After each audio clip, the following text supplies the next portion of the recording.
और अब बात करते हैं पिंक सिटी जयपुर की, जहां बेकाबू रफ्तार ने एक परिवार को खुशियों को हमेशा के लिए मातम में बदल दिया। बेकाबू कार ने परिवार के 4 लोगों को मौत के घाट उतार दिया। पूरी रिपोर्ट आप देखिए।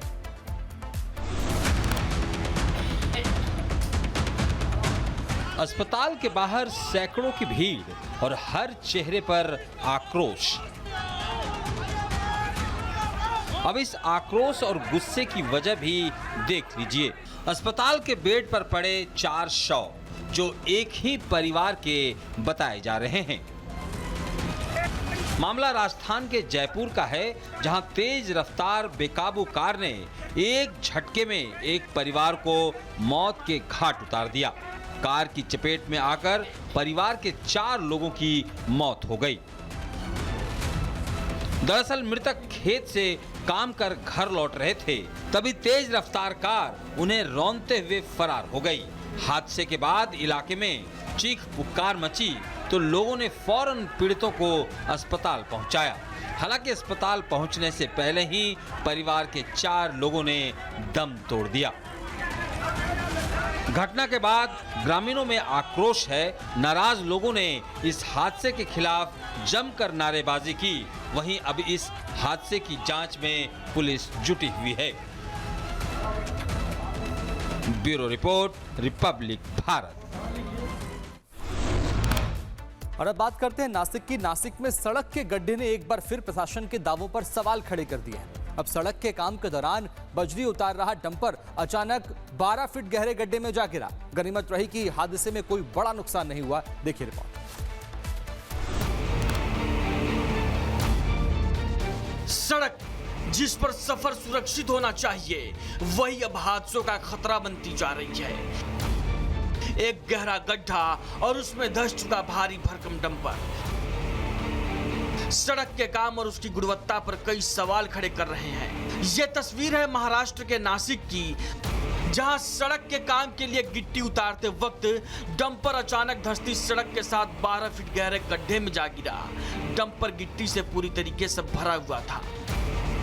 हादसे के बाद मौके पर लोगों की भीड़ जुट गई। सड़क पर गिट्टी बिखरी पड़ी है और तस्वीरें साफ बता रही है कि निर्माण कार्य के दौरान सुरक्षा और गुणवत्ता के इंतजामों पर सवाल क्यों उठ रहे हैं।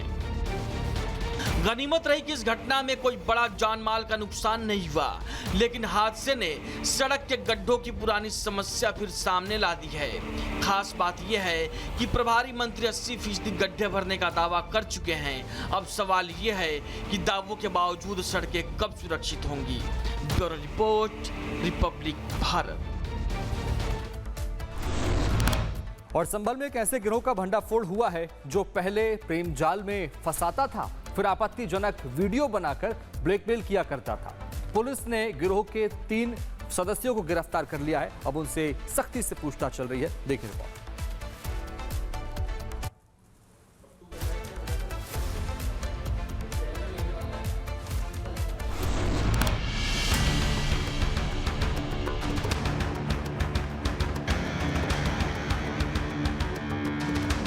देखने में मासूम लेकिन इरादा उससे ज्यादा खतरनाक।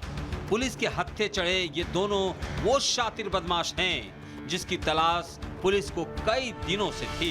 ये एक ऐसा गिरोह चला रहे थे जिसका खुलासा होना मुश्किल था, लेकिन संभल पुलिस ने आपत्तिजनक वीडियो बनाकर ब्लैकमेल करने वाले के गिरोह का भांडाफोड़ कर दिया है। एक पति पत्नी है और उसके अलावा 3 उनके अन्य साथी हैं। इन लोगों के द्वारा प्रथम दृष्टया क्लाइंट्स को लोगों को ढूंढा जाता था, फिर उन लोगों को कहीं होटल में या किसी कमरे में या शादी के नाम पे शादी करके इस बहाने इस हिडन कैमरा के माध्यम से उनके आपत्तिजनक फोटो या वीडियो बना लिए जाते थे और उसके बाद में उन लोगों से 5-5 लाख रुपए तक की ब्लैकमेलिंग की जाती थी। आरोपियों ने संभल में एक युवक को कमरे में बंद करके आपत्तिजनक वीडियो बनाया और युवक से 5 लाख रुपए की मांग की। पैसे नहीं देने पर वीडियो सोशल मीडिया पर वायरल करने की धमकी दी। इसके बाद पुलिस इन शातिरों की तलाश में जुट गई और फिर ये शातिर पुलिस के हत्थे चढ़ गए। बेसिकली इनका मोडस ऑपरेंडी इस प्रकार है कि किसी भी व्यक्ति का मोबाइल नंबर मिलने पे ये मोबाइल नंबर ढूंढ के इस महिला को देते थे। ये महिला मोबाइल से चैटिंग करती थी, फिर उसके बाद किसी होटल या किसी ऐसी जगह पर बुलाती थी, फिर इस हिडन कैमरे को पहले से ही वहाँ ट्रैप सेटअप किया जाता था और फिर उसको ब्लैकमेल किया जाता था। दूसरा इनका मोडस ऑपरेंडी है लोगों से शादी करने के नाम पे बहाना करना और फिर रात्रि के समय सारे गहने और इस तरीके के चोरी करके भाग जाना। पूछताछ में आरोपियों ने सब कुछ उगल दिया। ये शातिर बदमाश पहले प्रेम जाल में फांसते थे, फिर कमरे में बुलाते थे और फिर हिडन कैमरे के जरिए वीडियो बनाते थे और फिर युवक को ब्लैकमेल किया जाता था। लेकिन आरोपियों का यह खेल ज्यादा दिनों तक नहीं चल सका और अब ये आरोपी सलाखों के पीछे हैं। Bureau report, Republic Bharat.